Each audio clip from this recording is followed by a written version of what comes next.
Hi everyone and happy holidays. Welcome to my channel Inspired Birdie for another plan with me.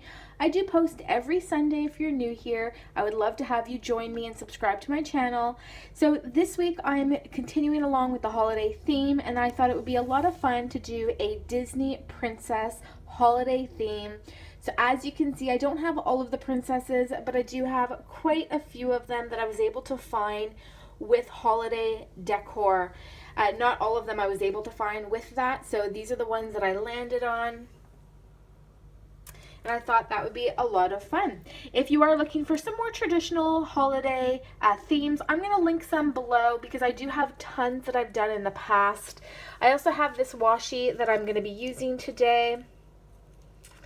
I always share where I get mine from. I'm just trying to think where I got all these from. This one here is from the Dollarama. This one is a holiday pack from Michaels. This one here, I believe, is from AliExpress, and this one is from Michaels. So that's about it, guys. I hope you guys enjoy this theme. Let's go ahead and get started.